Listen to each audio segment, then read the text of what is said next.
What is happening, everyone? Danny here with Hangar 88. I'm back again. Posted a video last night on the update for the P47 81-inch project. You guys didn't hear from me for roughly 6 months due to life and work, and here I am dropping 2 videos within 24 hours. Anyhow, last night in the video we had talked about chopping the front nose off because it was not very scale, and quite frankly it was just a little too long. And this was brought to my attention by a buddy now. His name is Hristo. He's from Bulgaria, and he's got the same model, and we are currently pretty much in the same phase of putting this thing together and modding it out. We're doing a bunch of modifications. I talked a little bit about the hatch modification I did there. You catch that in my last video. Please look that up. And 2 prior videos for the unorthodox unboxing on the model. So we done did it. We cut the nose off 54 millimeters back, and it got rid of the ugly. This is the original firewall, and it had these ugly nubs at the top that don't really know what the exact reasoning was behind them. From my standpoint, it looked like it was just a support area for the cowl and mounting purposes, but it really took away from, let me see if I can hold this up here, really took away from that scale feature or scale look of the plane. You can see right where the cut starts, going back on that yellow tape, it tapers upwards, and that's pretty common in scale for the P47. This was not. This is gone. A little bit about the firewall. It looks like it's made of good wood, but it wasn't glued in there very well. You can kind of see I'd gone in there with some Aerotech epoxy. Apparently this stuff is like the equivalent to the Hysol, whatever the popular Hysol is. Full disclosure, I've never used Hysol, but apparently it's good stuff. But this stuff is just as good. When I installed the blind nuts for the motor that I was originally going to put onto this firewall, I backed those up with a little bit of the Aerotech, and they're solid. They're not going anywhere. So I'm really happy with that stuff. It cures pretty quick. I think you got about a 30-minute work time and then a 4-hour window until it cures, and then after 24 hours it's not going anywhere. Also pulled out the tray that would house the fuel cells. Naturally this came out with the firewall, and when I did take it out, it took no effort to pull this sucker out, so it wasn't in there very well. And it's kind of hard to see, but this line and this line, they're at an angle.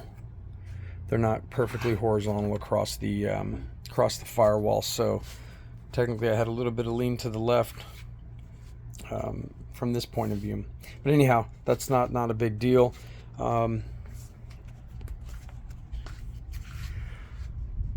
Cutting it off granted me access to the fuse from the front end, which is kind of cool, because now I can come in and put some adhesive in through here and really strengthen that up, and then kind of focus a little bit on my scale exhausts and vents there.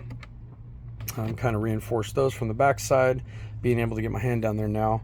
And then I also, looking straight back, there is no platform anymore for the components. I did take that out as well. That was something that even in the beginning I was not happy with.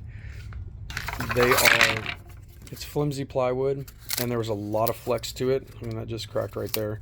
There was a lot of flex to it, and not a huge issue if you're very careful.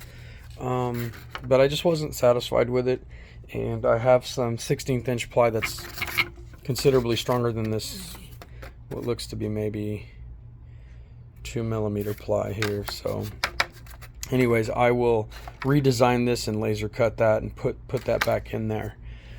Once that came out, it also allowed me to address one of the original reasons I got this plane. This was an open box special because it had been dropped during shipping initially from the seller, and it was cracked along 2 spots down here at the fuse. And so I got a screaming deal on it, knowing that wasn't, to me, that was a superficial damage, and the repairs wouldn't be that bad. So one thing I was never able to get to effectively was this former down here. This former was just completely missing when I received the plane, and it was covered up by that components plate. So I went ahead and cut out a template and fitted that in there, got that nice and worked in there, and I'll recut that with a couple of 16th inch pieces of ply and hollow that out and just reinforce that area back there, and then as well as be able to get adhesive back down in there. I did go ahead and kind of line where I could reach with the Aerotech dispensing gun and mixing tube. So I'll go through there and try to just get as much as I can in those joints. So exciting stuff.